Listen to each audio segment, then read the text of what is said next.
the top stories for the hour. Prime Minister Abiy Ahmed urged collective action for resilience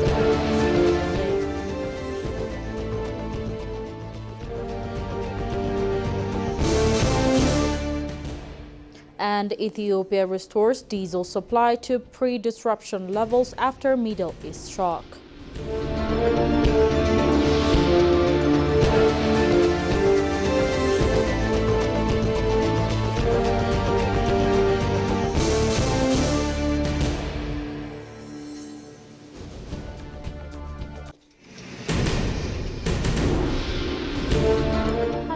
And welcome to EBC World, the voice of Pan-Africanism. Ismi Magdalena Siyum was today's update. Do stay with us. Prime Minister Abiy Ahmed has renewed his call for strong national unity, saying Ethiopia's rapid social transformation is advancing faster than many acknowledge, despite persistent resource constraint. Speaking at a high-level consultative forum in Addis Ababa under the theme "Social Development for Nation Building," the Prime Minister emphasized that collective responsibility is sustaining the country's development momentum. Kasaun Chane reports. Prime Minister Abiy Ahmed stated that while Ethiopia currently observes powerful nations prioritizing their own interests, unprepared countries often struggle to cope with the global confrontations, emphasizing that Ethiopia must proactively secure its own food supplies through initiatives like summer wheat irrigation, especially following the cessation of USAID assistance, and must remain steadfast in transitioning to electric mobility despite resistance from importers. Such foresight is essential for the well-being of future generations. አሁን እያያችሁ ነው የተሰናዱ የተዘጋጁ የበረቱ ሀገራት እንዴት ብለው ጥቅማቸውን እንደሚያስከብሩ. For now, we are merely observers as nations prioritize their own national interests, especially the powerful ones. Unprepared countries, when faced with various confrontations, struggle to cope with the consequences. This is largely due to their lack of readiness to protect their interests. For example, if we fail to secure our food supply through summer irrigation for wheat, we may find ourselves in a precarious situation, particularly since USAID assistance has already ceased. Additionally, we advocated for transitioning from kerosene and gasoline vehicles to electric mobility, but faced backlash when we proposed halting the import of used cars into Ethiopia. The importers reacted negatively, and some even attempted to circumvent regulations. We should have proactively addressed these issues, as doing so is crucial for the well-being of our children and future generations. He also underscored that as Ethiopia undergoes its nation-building process, it is imperative to move beyond historically divisive ethnic politics that threaten to destabilize the country and hinder collective progress. Further, asserting that the nation must harness its vast potential and diversity to achieve ambitious development goals through inclusive dialogue and equitable resource distribution, while prioritizing a vision of national unity where collaboration replaces division to ensure a stable and prosperous future for every citizen, he underscored. አንደኛ ኢትዮጵያ እየተሰራች ነው. In our view, the nation is in the process of being built, and it is imperative that we move beyond ethnic divisions that have historically plagued our society. If we continue to engage in ethnic politics, we risk destabilizing the entire country and hindering our collective progress. Such irrelevant and dangerous games not only serve to undermine our unity, but also distract us from the pressing issues that require our attention and cooperation. Ethiopia, with its rich cultural heritage and second largest population in Africa, has the potential to play a significant role in the region and on the global stage. However, to realize this potential and achieve our ambitious development goals, we must undertake numerous critical tasks. These include fostering inclusive dialogue among all ethnic groups, promoting economic opportunities that benefit everyone, and ensuring equitable access to resources and services. We must prioritize national unity over divisive politics, recognizing that our strength lies in our diversity. Only by working together can we build a stable, prosperous future for all citizens. It is essential that we focus on collaboration and shared objectives rather than allowing ourselves to be divided by ethnic lines. The Premier accentuated that the government's current investments in kindergartens and primary schools are long-term commitments to nurturing the minds and hearts of the youngest citizens through environments that foster creativity and critical thinking rather than mere infrastructure projects comparable to condominiums. He emphasized that while the profound benefits of these seeds planted today may not be immediately visible to the current generation, they are essential for building a socially responsible and well-educated society capable of tackling future challenges, according to the Prime Minister. The government's current investments in kindergartens will not yield immediate results for our generation. This sector requires time, dedication, and a long-term vision to flourish. While some may hastily compare these educational initiatives to the construction of condominiums, viewing them as mere infrastructure projects, this perspective overlooks the deeper significance of our goals. Investing in early childhood education is about nurturing the minds and hearts of our youngest citizens, transcending politics and short-term gains. We are committed to establishing kindergartens and primary schools that differ fundamentally from the past, focusing on environments that foster creativity, critical thinking, and emotional intelligence. These institutions will not only impart knowledge but also cultivate a love for learning, ensuring children feel safe, valued, and inspired. This requires thoughtful curriculum development, teacher training, and community involvement, prioritizing holistic development for every child, regardless of background. Prime Minister Abiy Ahmed's address underscores a strategic shift toward long-term national resilience, prioritizing proactive self-reliance in food and energy security, while urging a definitive move away from divisive ethnic politics in favor of a unified Ethiopian identity. At the same forum attended by the Prime Minister, senior ministers highlighted what they describe as significant progress across Ethiopia's key social sector over the past 8 years of reform. Several ministers underlined that these reforms reflect broad-based improvements in Ethiopia's social development landscape. Education Minister Professor Birhanu Nagga said sweeping changes have reshaped the sector, including curriculum reform, expansion of primary education, improved teachers training, digital learning integration, and reform in higher education. Health Minister Dr. Maqdes Daba pointed to strengthening institutions, expanded healthcare infrastructure, improved access to medicines and vaccines, and advanced in digital health system alongside growing health diplomacy. Women and Social Affairs Minister Ergoge Tesfaye said enhanced legal and policy framework have widened economic participation, supporting over 4.3 million youth and nearly 27 million women.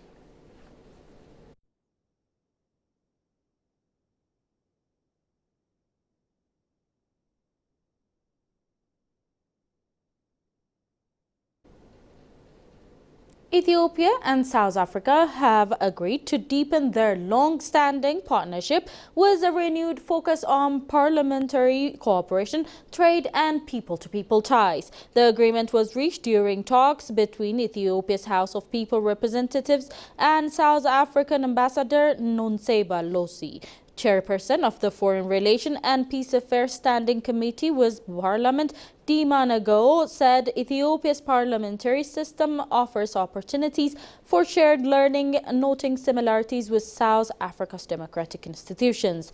Ambassador Losi, meanwhile, highlighted increasing interest for South Africa companies seeking investment opportunities in Ethiopia. The agreement signals a renewed effort to strengthen ties between two of Africa's influential economies.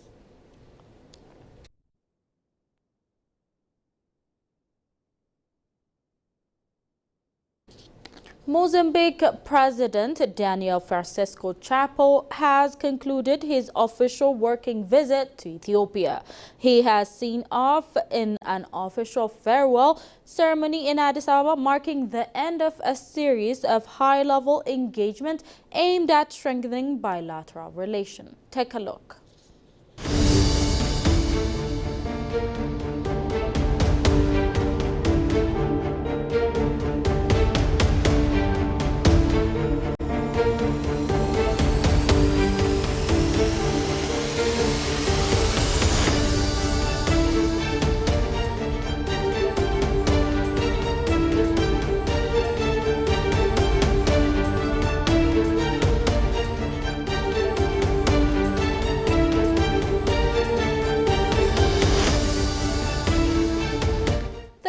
Ethiopian government says that diesel supply has fully stabilized, returning to pre-crisis level of around 9 million liters per day. Finance Minister Ahmed Shide told reporters that the recovery follows weeks of disruption linked to geopolitical tension in the Middle East, which has driven up global oil prices and strained supply chain. At the peak of the disruption, daily diesel availability had fallen by nearly half to 4.5 million liters. Authorities say fuel shipments from Djibouti to Addis Ababa have now resumed, with nationwide disruptions expected to scale up from tomorrow. The minister added that while diesel supply was heavily affected, gasoline and aviation fuel remained stable throughout the crisis.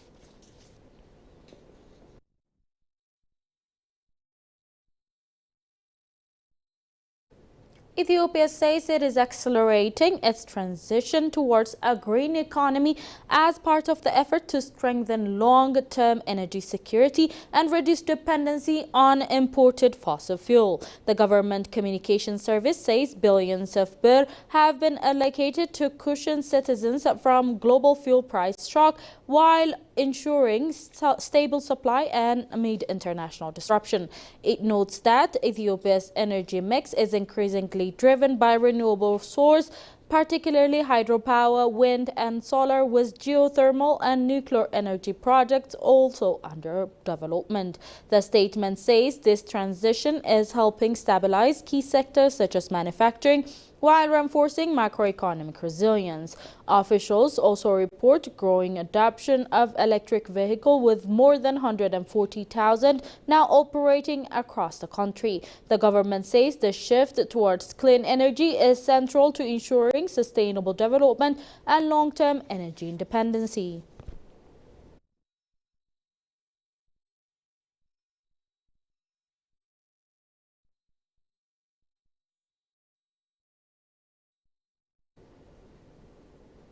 African leaders and policymakers are warning that the continent risks falling behind on its development commitment unless urgent and coordinated action is taken.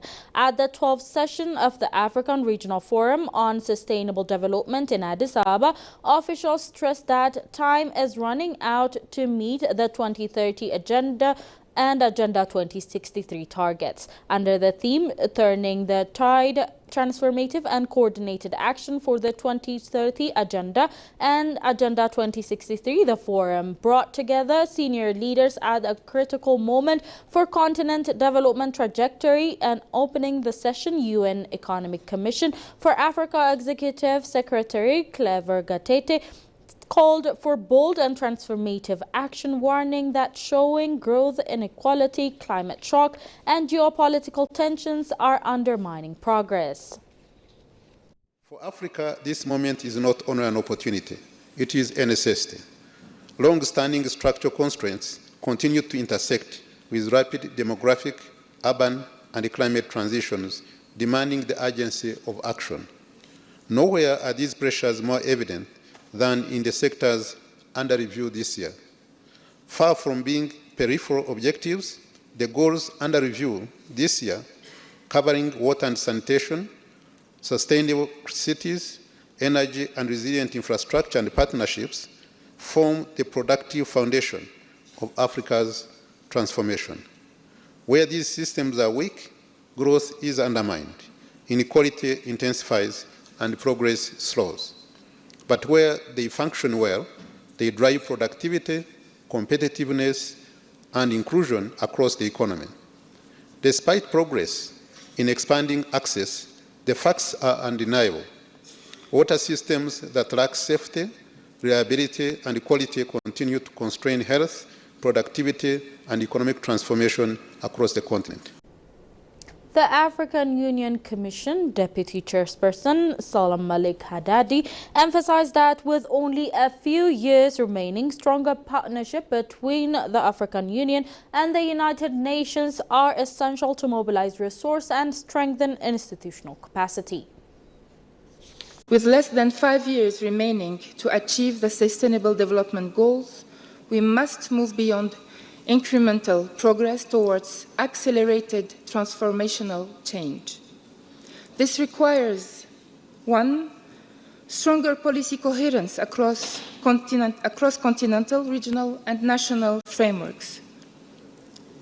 2, increased investment in critical sectors such as water, energy, infrastructure, and sustainable cities. 3, enhanced partnerships across governments, the private sector, civil society, and development partners. 4th, and above all, sustained political will to drive implementation. UN Economic and Social Council President Lok Baharoud Tapai urged increased investment in infrastructure, education, and digital connectivity alongside renewed global cooperation. Sustainable development cannot advance without fair and without equitable financing. We must therefore scale concessional and climate finance. We must address debt vulnerabilities. We must strengthen domestic resource mobilizations, and we must mobilize private finance responsibly. That's all we had for today's update, but before I go, let's have a recap of the top stories once again. Prime Minister Abiy Ahmed urged collective action for resilient nation building.